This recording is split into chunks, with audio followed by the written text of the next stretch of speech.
E ngā mana, e ngā waka, e ngā reo, e ngā karangatanga o te motu, tēnā koutou, kia ora no tātou katoa. Kei te tūau, kei te mihi ki a koutou, no hia koe, ahakoa, he mihi paku, he mihi mahana, he mihi aroha tēnei ki a koutou. Ko waiau, ko tūtoko te mauka, ko makawhi o te awa, ko Ngāi Tahu Kāti Māmoe me waitaha o kuiwi, ko Kāti Māha ki te hapu no te taio pautini a hau. Ko Joanne Baxter tōku ingoa. Well, kia ora everyone, and thank you for the warm introduction. And it's interesting, we've already heard that Anu had big shoes to fill, and following on from my daughter, and I sort of feel the same. And if you were here last year, I really appreciate it if you don't make too big a comparison, because she is an amazing young woman. Her shoe size is a 7. So in my introduction, I just gave a little bit of information about who I am and where I'm from. So my whakapapa is to Potini Ngāi Tahu on the west coast. So if you drive along the southwestland, about halfway between Haast and Fox Glacier, there's a little place called Bruce Bay. Then you drive along and there's a river called Jacob's River or Makawhiol. And the Makawhiol River is the river that my iwi is from. And I also have whakapapa to Ngāti Apa ki te Ratoa, which is in the Upper South Island. So I'm here today talking about health workforce and why we want to line up our training so that we can have a health workforce that reflects our society. And I suppose for me, it really brings into sharp focus some of the things that we heard about at the introduction, which was that we are in sobering times in relation to COVID, and that we as a country have done exceptionally well to be able to be in the position where my 84-year-old mum can still go to the shop, and that she can go and do her activities and not feel like she's a prisoner in her own house. And I think the quality of life for our elderly people, our disabled people, people with chronic illnesses, so as well as death, dying and suffering, actually allowing people to live a life has been huge. And I do want to thank everyone who has been part of making that a possibility for our whānau and communities. But what COVID also did was it highlighted to us the role that people who have understandings of communities have in making a difference and really getting it right. And so the COVID outbreak in South Auckland that had connections there really highlighted the importance of people from those communities being able to be engaged in making a difference. And so I have a couple of roles. I'm a public health medicine physician. After a few years training in psych, I jumped ship and moved sideways, and that was because I had an itch I wanted to scratch. And that itch was really around how do we make sense of why we're in the situation we're in terms of health outcomes? Why do we have the inequities that we have? And what can we do as medical professionals to change some of that? That journey took me all over the place. Overseas, back again. I worked for the Health Funding Authority back in the day as we were growing and developing Māori health providers. And I recognised the huge role that Māori have to contribute to and make a difference, not just in the health and wellbeing of Māori, but influencing and impacting on the health sector as a whole.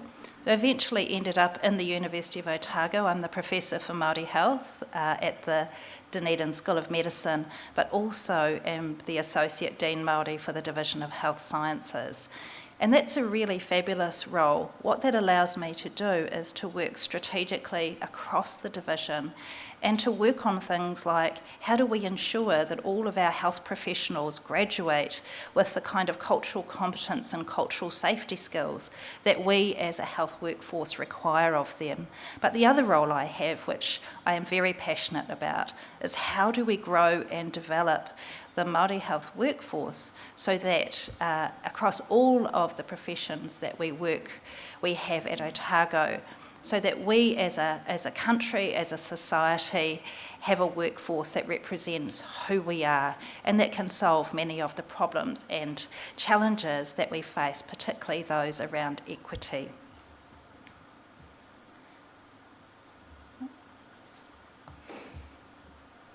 Sorry, which one of these do I press? I think it's just the green one. I have to hold it. You have to hold it up and then Oh, right. point it at the back, I think. Oh, right. Yeah.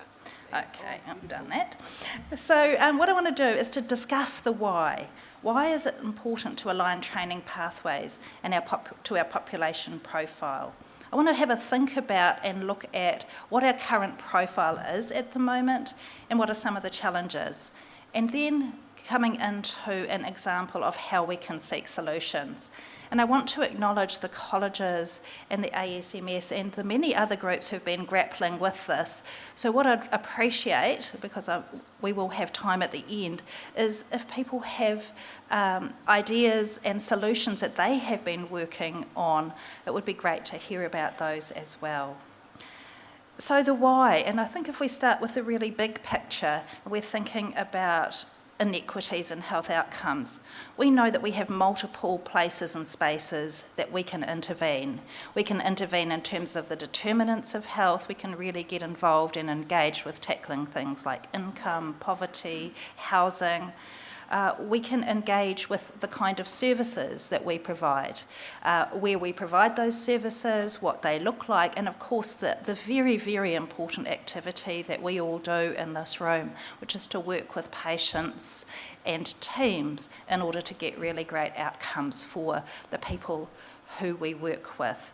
And the other thing I want to really add here is the role of the health workforce. And I think often it's an invisible entity that's floating around making health services work and addressing things, but not necessarily fully thought about as an entity. So I am a member of the Health Workforce Advisory Board, the new one that was established just over a year ago, and I know Anna Clark's coming along later.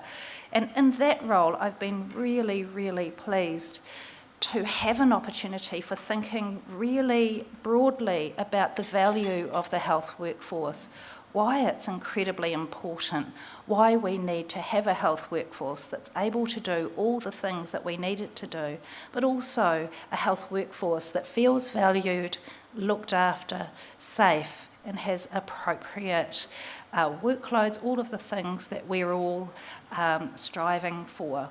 So that's been really exciting, and I think for me, if we don't think about health workforce when we're thinking about equity, it puts a lot of pressure on assuming that we can do things with our services, or that we can have a few initiatives and that will make a difference.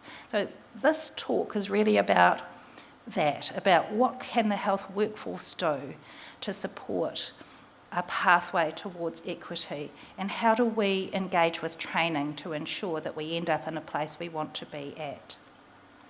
So internationally, there's quite good evidence that if we have a diverse health workforce, then that will allow us to more likely achieve equity. And there's been a range of research and reports which have identified this pathway, which is if we increase workforce diversity, then that leads to increased quality and access of services, it reduces health disparities, and it contributes to equity. Other models have highlighted what are the roles that and the outcomes that happen when we do have a more diverse and representative workforce. People have talked about concordance, cultural concordance with patients and the benefits that has for communication. It increases services to underserved communities, and I'll talk about that a little bit more in a minute. It involves greater trust from our communities in the healthcare service if they're seeing people like themselves working in those services. And there's also greater advocacy coming from the services out to those communities. And I think this fits a little bit with we don't know what we don't know. And so if you don't have people in your group, your team, your organisation who have got the experience and the expertise to know what it means to really make a difference for a group of people, and you don't know that, then you won't know that you're not meeting an entire group of people's needs. And that is something that I think is quite challenging, because no one chooses to take a path where they marginalise and exclude others. But the sobering fact, and some of our statistics would show that that is exactly what has happened within many of our institutions and structures. So it is exceptionally timely that we focus on how we can make a shift, how we can end up in a different place and space. The other positive, and I really want to acknowledge our students, wonderful students. I've had the pleasure of spending time with many of these students and their leadership. And what I have noticed, so this year's medical school class at Otago, we had 67 Māori students, and we had 25 Pacific students, together making up 30% of the class. Now that class is incredible in its capacity to think about, engage with, and really explore what it means to be a health professional working with Māori, working with Pacific communities. We haven't changed our teaching, but the presence of those fabulous young people all coming together and thinking and engaging and learning from each other, not in a token way, not in a, I'm going to go and ask the one person who's in our organisation or our committee about how to do all the Māori stuff, but because it's normalised, it's part of the way it works. So we have this wave of young people who are training, spending time together. And I suppose our opportunity as people who are a bit more long in the tooth is to actually figure out how we create systems and structures and opportunities. So that wave, as it comes through, is entering into and entering training in areas, in specialist training, that takes into account the experiences that they've had in their medical school, because they will be expecting the world to be a little bit different than what it may currently be if I was to take a snapshot of what it means to be a specialist or what it means to be working in our health sector now. So we see exactly the same situation in the US. What we find from the US is that although 37% of the US population is African American, Hispanic and Native American, only 12.3% of the physicians are. And again, the research has very much highlighted this results in, that concordance results in high patient satisfaction and trust. And they have recognised that healthcare professionals from underrepresented groups are much more likely to go and work in medically underserved areas. This piece of research was from California, but what it recognised was this is the relationship between the ethnicity of physicians in California to the patients, the percentage of patients in their practice. And we see that black physicians were much more likely to be serving black patients and Hispanic physicians serving Hispanic patients. So this isn't a recipe for if you're Māori you must serve Māori, or if you're Pākehā you must serve Pākehā, but it's really saying that in fact people do have a desire to serve and support and a commitment to their own communities. And we see the same thing in the UK, and I won't labour this point, but what the UK research also highlights, that for ethnic minority physicians who are very much in minority in certain places, that has impacts on their well-being. And again, I want to acknowledge the highlighting of physician well-being.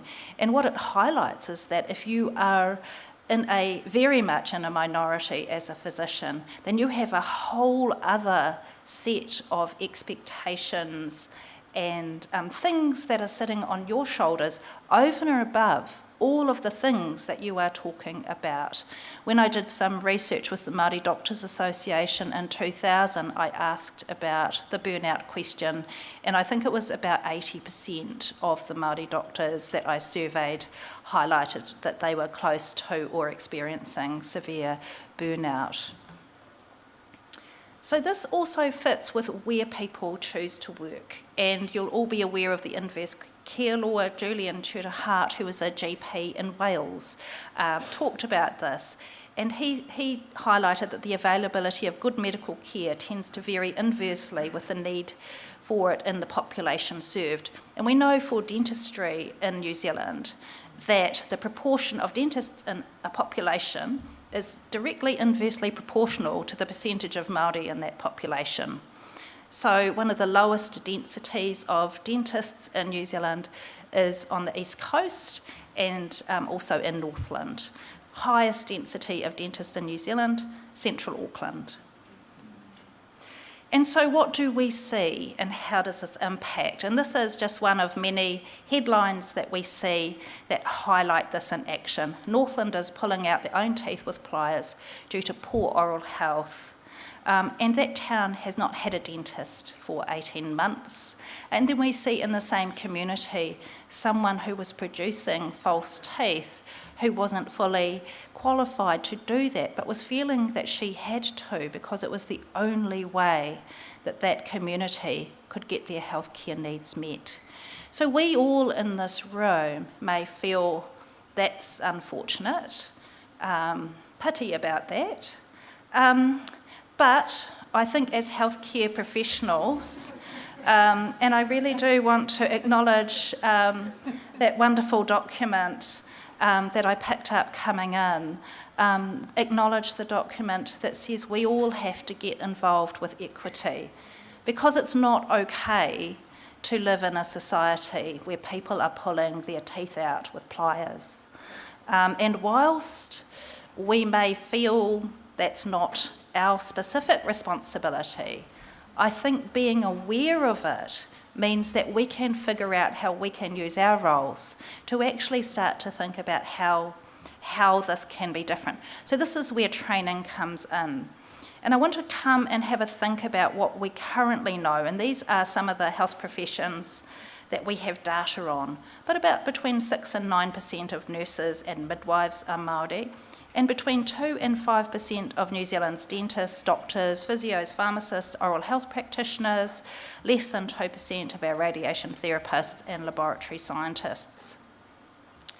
And so when we think about this and we think, is this okay, or would we like to do something about it? If we want to do something about it, what is it that we're doing something about, and how big is the gap that we have to make up for? So this is the current picture in terms of doctors. This is from the 2018, and whilst I'm aware that there are many other important groups, including our Pacifica whānau, I believe it would be great for an opportunity for a specific kōrero about this. So I'm focusing on Māori, not negating anyone else, but it allows me to put a bit more detail. So we've got 16,292 doctors in New Zealand, 573 Māori doctors, making up 3.5% of the workforce. 1.4% of medical specialists are Māori. And I was doing a little bit of a calculation last night, figuring out how many people were in the room at the nice social function, and I spotted one Māori doctor and another Māori doctor. There may very well have others, but we realised that we were represented based on our numbers based on the 1.4% at the function last night, and probably very much here. Actually, our students are probably giving us a bit of a boost here, so you can join in. And about 3.4% of GPs, but very positively, heading in the right direction, 5.2% of junior doctors. And that 5.2% represents the fact that we are now starting to graduate an increased number of doctors out of our medical schools, an increased number of Māori, and a higher proportion. So this is what it looks like over time. So the increases in numbers coming into medical school is fabulous. And the 23% being Māori this year, brought a tear to my eye. But this also brings a tear to my eye, which is how far we actually have to go if we want to really get to that point where we are represented in the population. And I've got our Pacific whānau there, as well. And that when we are part of conversations about fairness, about the health workforce, and about our training pathways, and whether it is at all fair to have a slightly higher proportion of Māori in a medical school class than is in the population, then we have to be able to understand what unfairness is and what is the implications of that unfairness. Otherwise, we will end up in a situation where we are weighing up one thing against health outcomes, against community aspirations for equity, against a whole pile of other things. And this is challenging. This is the world we live in. We are bright, savvy people, so we can figure this one out. And this, I don't expect it, it's all tiny. This is all sitting in the 2018 report, but this is a breakdown of work type by specialty and by ethnicity, and the little column along the left, and I will encourage you to go and look at the thing, but public health medicine is the one with the highest proportion of Māori, 10%, but a word of warning, if anyone comes to me and says, why is public health medicine taking all the Māori doctors? We're not at 20%. So this is a thing, is sort of like you're allowed to have some crumbs, but you have to divvy up your crumbs a little bit better. And so, not okay. So don't ask that question, it's wee heads up. But what it highlights is that we have a long way to go everywhere. And again, I do want to acknowledge the amazing work that's going on in the colleges to do something about this. So do keep doing what you're doing. And if you can put it on steroids, that would be fabulous. Do know that also the GPs have got really big aspirations. They are trying to really lift the number of Māori trainees that they have. So the onus is on the med schools to provide more, but also basically, there are some huge opportunities for specialties to figure out how you can really attract Māori into your fields. What does that look like? What are you doing, and how can you really make a difference? So this is a little bit of a challenge, a wero to you all, and I really appreciate the fact that the challenge is on. So if we were to have, and I'm going to say 20%, the Māori population's growing, we need to take into account health need, and 20% is much easier to calculate out than 15.7. So how many more would we need if I had a magic wand and said, ta-da, we now have an equitable workforce? What would that look like? We would need 13,000 more Māori nurses. We would need 2,100 more Māori doctors, 380 more Māori dentists, and 320 midwives. So I've done some modelling, how long that would take. It's a bit scary. I haven't got it in the presentation, but I can discuss it. So the flip side of this, in terms of we've had this situation where Māori have been greatly underrepresented in the medical workforce. What has been the impact on that, on healthcare and on medicine? So we have a sense of let's try and grow, but we actually are living in a world where Māori have not been as represented as we ought to have been. So we did some research, and I've had two fantastic Māori students who've done year-long projects with me as part of their year of medical science degrees, and they both did studies. One did a survey of Māori medical graduates from Otago, and the other one did, what does it mean to be a Māori doctor? And out of that, a whole lot of information came about what our graduates are doing, but also what Māori doctors have been doing over time. And Māori doctors have had roles in leadership, in advocacy, in relating with iwi, in growing the next generation, in supporting training and sharing expertise with others, and very much when we started to quantify that. So we asked our graduates, what, of all of these things, what are you doing? And actually people were averaging at least 5 additional roles making a difference for Māori health in some way or other on top of all of the other things. So a lot of it was informal, but when it added up, and so in the qualitative comments, people were really passionate about why they were there, what they were doing. So one of the reasons that we really want to see a growth in Māori doctors is not just for being better able to serve our communities, but actually being able to retire one day and know that, for me, a daughter, to know that my daughter is able to get on and actually do many other things with her life, or able to express how she wants to contribute in ways that allows that to be shared among more people.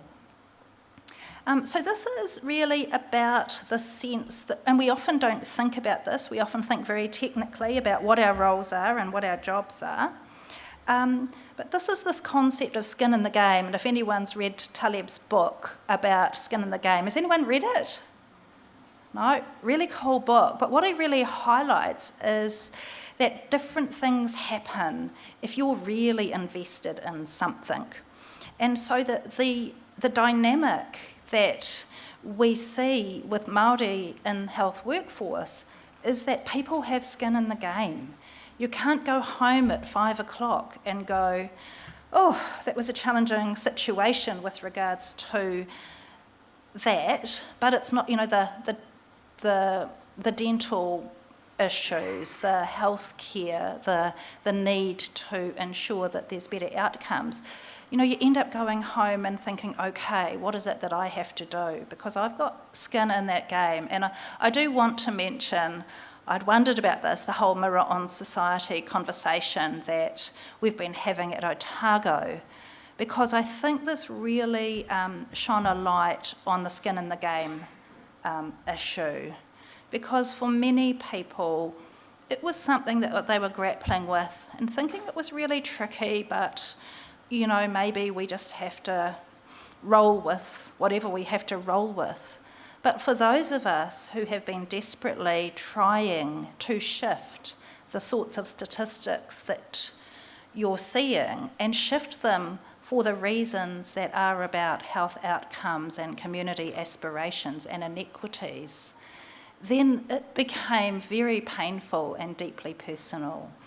And so I do want you as colleagues to be aware of that dynamic for many of your Māori Pacific and other colleagues who have additional skin in the game in terms of health, because your collegiality and your support for them and your understanding and awareness makes a really huge difference. And again, I want to acknowledge Anu, the students, and also the colleges who wrote letters of support over that issue. It's hard to, the words can't, explain how important that was to us to know that the colleges were actually backing us over this issue. And this is one I got from Paparangi Reid, which I also feel it's a bit more graphic, but in a plate of bacon and eggs, the chicken's involved, but the pig's committed. I won't over-explain it. So what has been the impact of Māori underrepresentation in the workforce? So where health professionals choose to work, patient concordance, and we see this with things like Te Reo Māori, just that opportunity for people to be able to engage and connect, which isn't to say that people are not fabulous clinicians for Māori patients, and it's not actually making that statement, but it's just making a kind of an idea that more options, opportunities for that will greatly enhance things. The other thing is that we are now starting to have young Māori turn up at our door at the university saying, I'm here because I had a Māori doctor. Now, that didn't happen before, but some of those great young people that have come out and are now working in DHBs are having a chat to the kid who's come into A&E with a broken arm. And in fact, I have got someone who's just that scenario sitting in medical school now, where the doctor in A&E was a Māori doctor, person had broken their arm, and they said, oh, what are you going to do with your life? And that conversation has led us to a future doctor. So those are the things that we've missed out on, but those are the things that are happening now and hopefully will happen more. So there's fewer Māori to inform health sector and service problem solving and solutions. Then you get this sense of invisibility in leadership and decision making.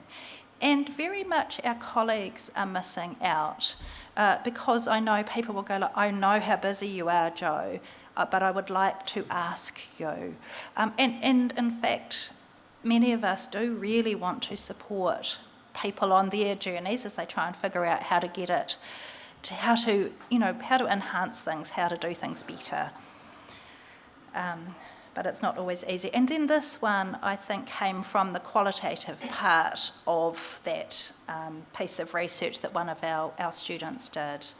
And I'll just leave you to read that. Because this, I think if you were to ask any Māori junior doctor and emerging doctor, have you ever been in this situation? I don't think anyone would say no. So how have we ended up in this situation? And I'm just going to really highlight that the reason that we're in this situation is because the inequities we see in health are mirrored in our inequities in education. And this is the distribution of Māori students by school decile. If you can think that if you want to do health sciences and get into a training program as a health professional at Otago, you need these things. You need physics, chemistry and biology to level 3 with at least 14 credits or more in each. You need ideally to not be first in your family to come to university. You need ideally to be sufficiently financially resourced that going into a hall that costs $17,000 a year in your first year is not going to be insurmountable, and other things. And so what we see very much is that the starting point for the challenge of getting into the pipeline starts well before we hit our universities. And in fact, when we look at UE attainment, as a minimum we need that only 25% of Māori and Pacific young people are leaving school with university entrance. And so we have this double whammy. Education inequity leads to difficulty even getting to university, and then when you're at university, getting through those hurdles, which means that you can get into competitive entry programs such as health. So what did we do? And I just want to come down to an example of a strategy that we've taken at Otago. I came on board in 2010 as the Associate Dean Māori, and as part of a partnership with the Ministry of Health, we established the Māori Health Workforce Development Unit, and its entire goal, I'll talk about that a little bit more, was to grow the Māori workforce. As well as that, Peter Crampton, who's coming in later, I think in the next thing, he was the Pro Vice Chancellor in 2011. He established the Mirror on Society policy. And the logic behind this is that if we can increase tertiary success in health study, it will contribute to equity in Māori health and in education. So we took a journey to eliminate health workforce inequity. So we weren't going to play small. We thought right, we're on this waka, we're going to hit the ground running. And I suppose I reflected on my own journey as a medical student. I was sitting in a lecture in 1984. I went to Auckland Med School, and my tuakana, my senior medical students, came in and they said, "Jo, you have to come. There is the biggest thing since sliced bread going on out at Hoanu Waititi Marae. Māori health has never seen a hui like it. Go." So I bunked med school, sorry if there was anyone. Anyway, and I went to this hui. My little head is kind of dotted at the back there. I feel very proud of my head being in this picture. But it really hit home to me the responsibility that I had as a future doctor to do something. And that actually it wasn't just us that was doing it, many other people were. But this wasn't going to be a short or medium-term journey. It was going to be a big journey, and we all had a role to play. I've really held that as I've gone on, and also held the legacy of our amazing leadership in health.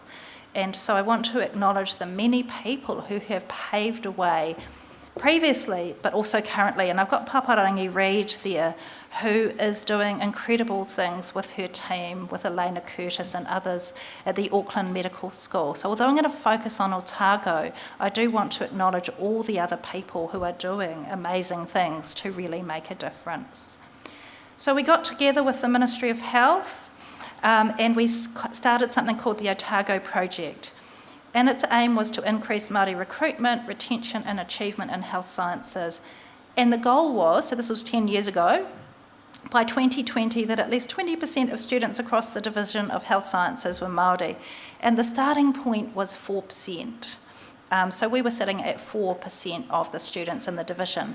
So we weren't saying specifically any program. We just wanted to get people in, get people being successful in health sciences, and then gradually building from there. We, over time, had 4 programs that I'm going to talk about very briefly.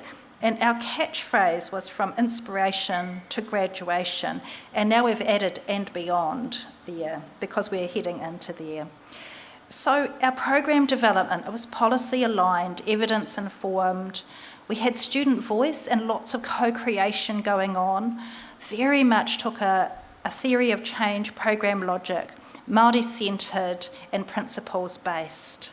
We also aligned with the Māori health strategy that said Māori participation in the health and disability sector.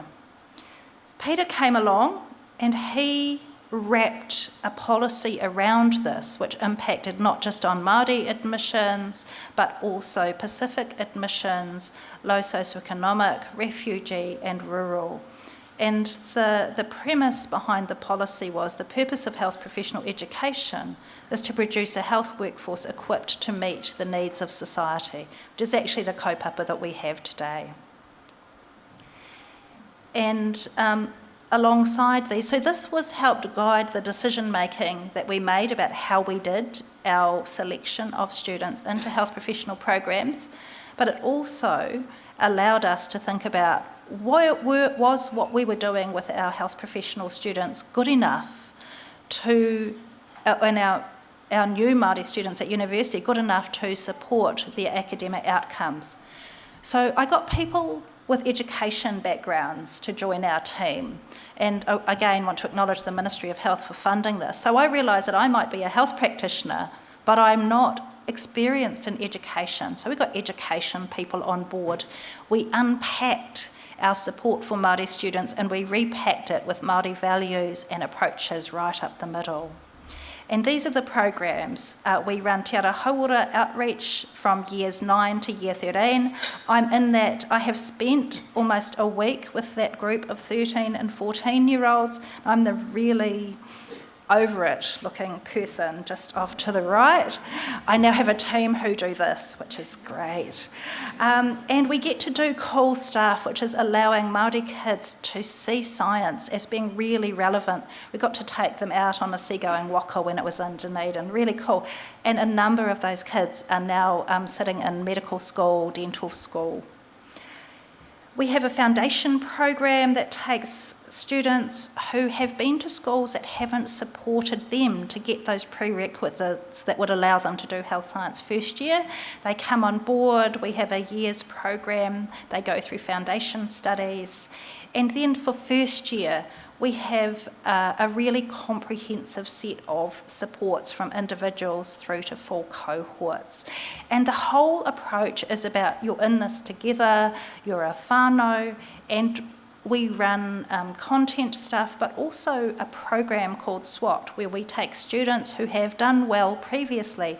They get a group of 11 to 12 new students, and they get supported to demystify university and understand what it's like and figure out how they can cope, survive, but not just survive, but to thrive. And then once students are in programs, we run a range of supports for them.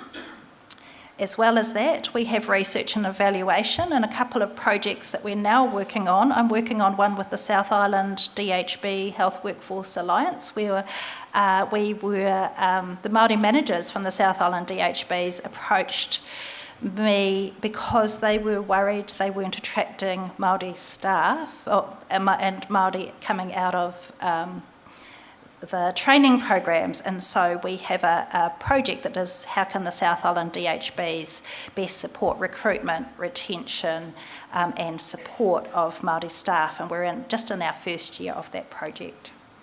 So our outcomes, what have they been? Well, first of all, we have massively high levels of participation and engagement.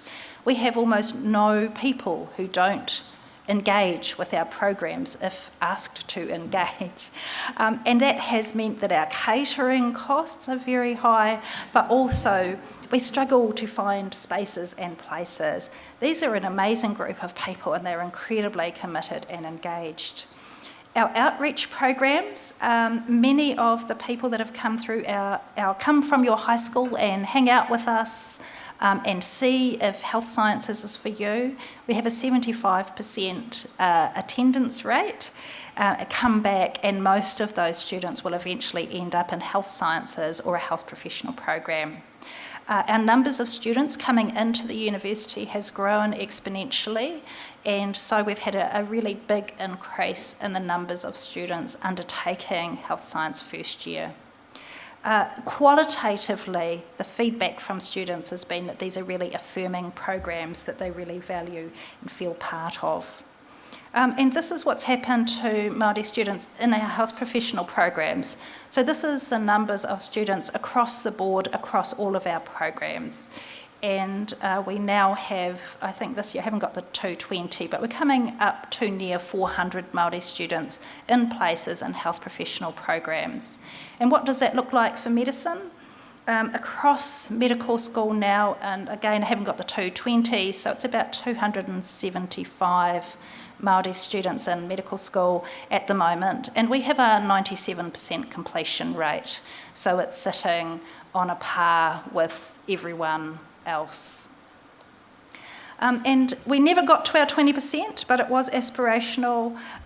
We're sitting at, it's just gone up to 14.2% of students in the health sciences division are Māori. So we're well on the way, and we hope to get to our 20% space fairly soon.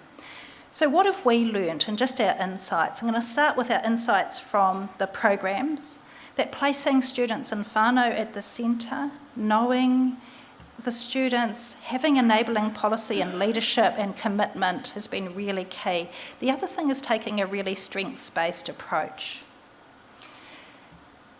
And then coming back to just summarising up from the why question. Why have training pathways that lead to greater representation? Summarising that, we will get better health outcomes and equity. It will have an impact on the inverse care law.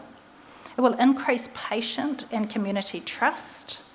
It will impact on wellbeing, workloads, pressure and responsibility of a relatively small number of very hardworking and dedicated Māori staff. And within a New Zealand context, it will allow our organisations to actually start to ensure they do take responsibility under the expectations with the treaty.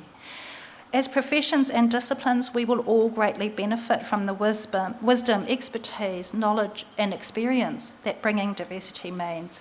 and it will build trust and help us seek solutions to many of the challenges that we have.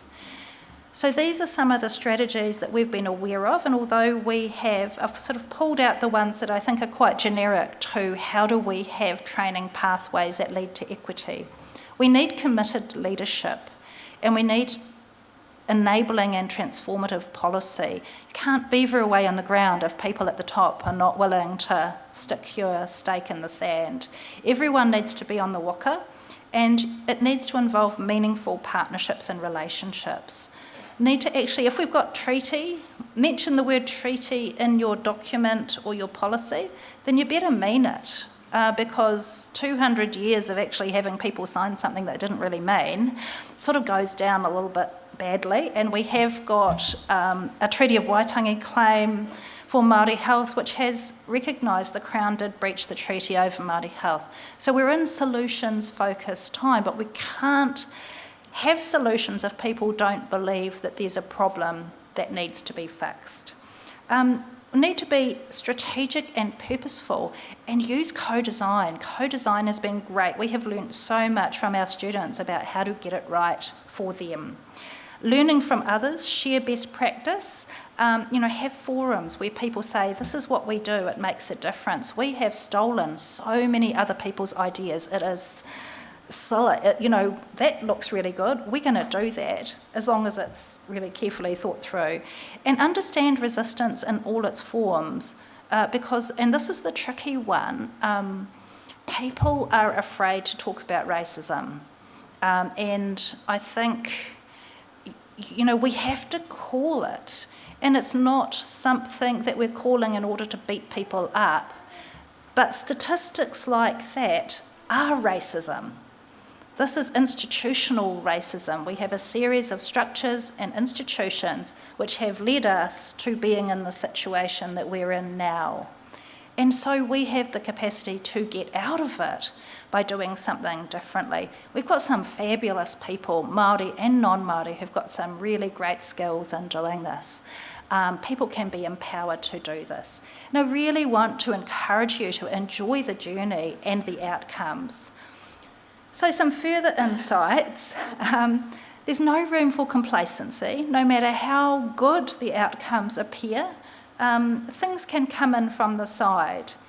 Identify and address those threats. I feel, I'm not beating myself up about it, but I feel like I've been shot from a cannon at the side and I wasn't expecting it, so I'm still recovering. And that we have to be thinking about health and education equity. Knowing that big picture is critical because otherwise we might think, gosh, we want more Māori to come into health professional programs. Let's do a whole lot of marketing. But actually, if you haven't got UE, no amount of marketing is going to get you there. And so alongside the pipeline that we're talking about, I really want you to encourage you to think about training and health pathways and equity as an ecosystem. It's really an ecosystem and we can work in this ecosystem. And probably the model that I think really sits alongside a pipeline one is a garden. How do we till the soil? How do we get plants growing? And how do we make sure that no one comes along and roundups that patch because it's a patch that doesn't look like what they're used to and they don't like it? So, these are the things that we have to be savvy about. But I suppose my big ask of you is don't chuck it in the too hard basket. It is possible. And our final conclusion, so this was our big graduation in 2016, and many of you will know some of these people, these fabulous people. Our big graduation, our first big wave, 45 Māori doctors graduating from the University of Otago. And given that the number of Māori in the workforce was only 450, this increased the percentage of Māori doctors by 10%. In one graduation. So fabulous group of people, have stayed in touch with many amazing, and they're out there. So this is why I like the gardening analogy. Like if you're a lazy gardener, you plant things that self-seed, they go off and they do, the next minute, ta-da, borage is great. But these fabulous young people are out there doing incredible things, sowing seeds everywhere they go. And out of those seeds, you know, we've got some great stuff happening in surgery and medicine. Even though they're really early in their journeys, you know, they're making a really big difference. So that is really my final slide, and I just really want to thank you all again for the opportunity and happy to take questions. Thank you.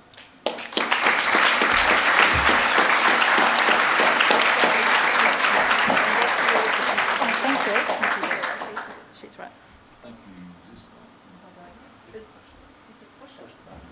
Yeah, thank you very much, Joe. And Sarah has some questions now that she'll choose. Good luck. That's really harsh. I promise I'm following the order, but some of you have worked out you can vote for questions as well. So it's the question with the most votes goes first, followed by in order of them being posed. So here we go. Jenny Henry says, I work in Northland and am struggling to get approval from my GM to spend a sabbatical formally studying Te Reo Māori. So surely learning Māori culture should also be more easily available within the DHBs for SMOs. That's a big yes from me. So I think that the issue, why I talked about the ecosystem, an ecosystem where we're all on the waka, is that the ecosystem hasn't necessarily supported us to all have the competencies and things that we would ideally like.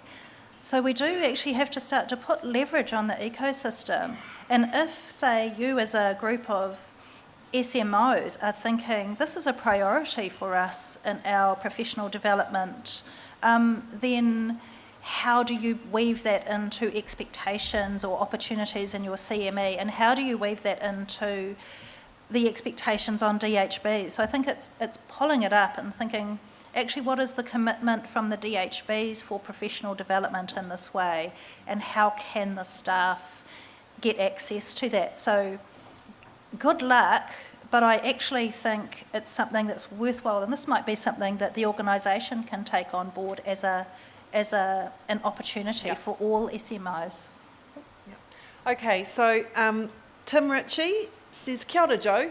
When you talk about workforce diversity, are you referring to diversity across all ethnicities? And if so, what initiatives are in place for ethnicities other than for Māori and Pacifica? So it's been a bit of a journey at Otago. We have, in terms of the mirror on society, we have had that focus on Māori and Pacific, and then we've had a rural focus. We now have a refugee pathway, and we've got a fantastic woman who we work with collegially, who does a very similar kind of set of activities as we do with students who identify as refugees. The university, many of the students are part of more university-wide support networks and approaches for the groups that they're part of, but we don't have, in terms of underrepresented groups, we don't have specific programs for other groups outside of what's already provided in the university. So on the plane yesterday, I actually sat next to one of the people who works for our international office, who was talking about the challenges that they'd had this year just in meeting the needs of the international students. So I can really acknowledge that group of students who has got quite a lot of support in the university, but not specifically from teams such as ours. Okay, this is a bit of a comment, but it's a really good one from Andrew. Since the arrival of an ED social worker who is tangata whenua, we have opened our daily... Oh, it's just moved. We have opened our daily patient handovers with karakia and taught some of the language. It has truly transformed the department into a more aware unit. Great, well done. So that's awesome. Stop voting.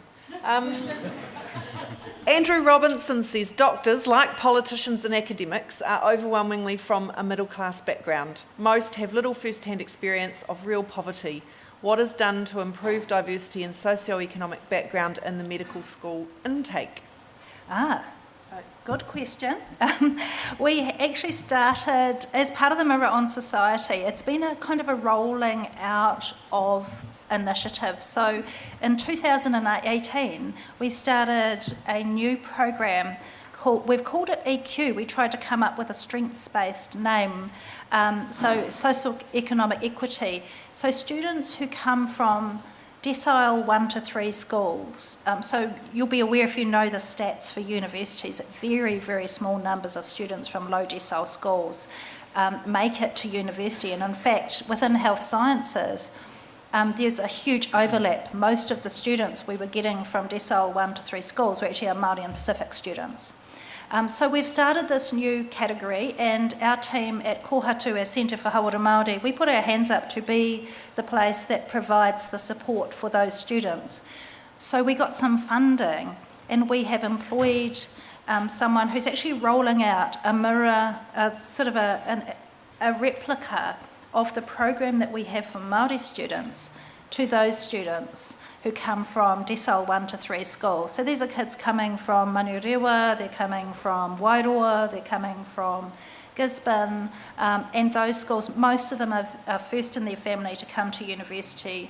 We do some things alongside the Māori students, so they'll be joining in on physics and chemistry and other tutes all together, and then they've got some other things very specifically. So we had our first intake of students coming in under that category into medicine last year, and we have obviously this will be an ongoing process.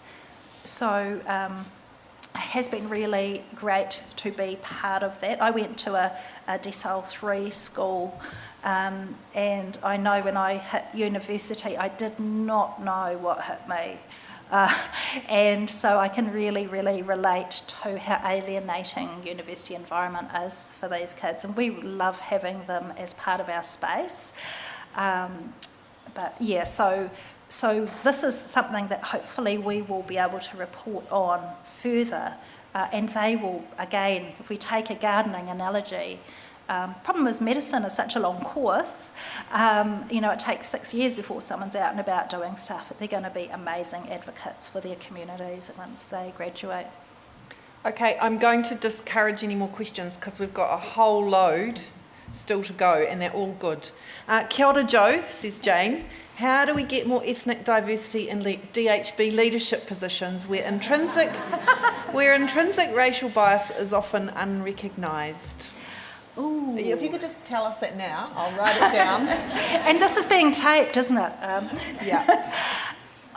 For all the things that I have been talking about barriers all the way along, that we need to be, I suppose, just making sure that wherever there's a barrier, that we address those. And some of it is actually around exposing people to pathways that would allow them to get into those roles. And again, it isn't always clear. So I want to again acknowledge Anu and the student leadership, because they're starting to put a focus on leadership. The Health Workforce Advisory Board as well has really highlighted pathways for leadership as critical, and we have also prioritised thinking about pathways for Māori leadership. So I would love to see us being more purposeful in that being an outcome. What is our goal? What should a more representative leadership within DHBs look like, and then how can we make that happen, and what are the programs, resources and strategies to do that? And I think that would probably be something that we hopefully will be talking about as part of the Health Workforce Advisory Board. The cultural competence, cultural safety of everyone who works in DHBs and in the health sector, I think, is an ongoing work in progress, and I think we've got a long ways to go. It's a bit like Swiss cheese if you start to look at the DHBs as to how they roll out and support cultural safety and cultural competence training in their DHBs. And again, I think this is something that we can continue to put pressure on the system to become much more prioritising of these things so that everyone gets the training and support they need to achieve those kinds of cultural safety, equity outcomes. Okay, if we can do short answers, I reckon we'll gallop through in the next 2 minutes. Do you know the proportion of Māori school leavers that have marks to make them eligible for medical schools? BS, how many apply? What's BS? Versus, it's a typo, sorry.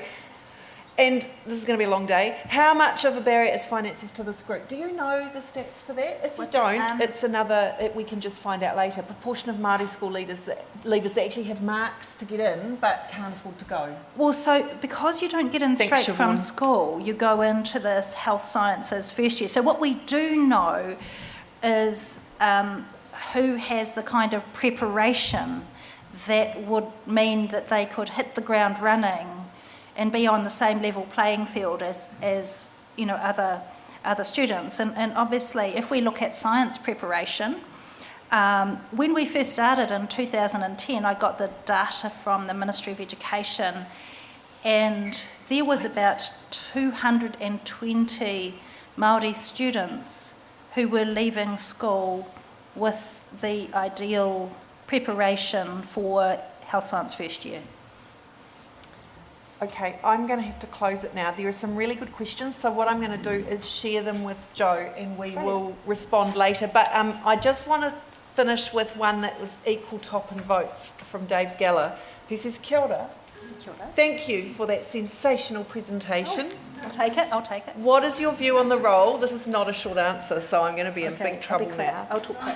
What is your view on the role of the proposed Māori Health Authority, and especially the alternative view championed by Peter Crampton? What a great one to ask, like in the last minute of your piece. Well, But what's quite handy is Peter works for me, so I absolutely think we have a massive opportunity if we go for it with this Māori Health Authority and we give it some teeth and we allow it to create space for innovative, community-oriented, culturally responsive initiatives.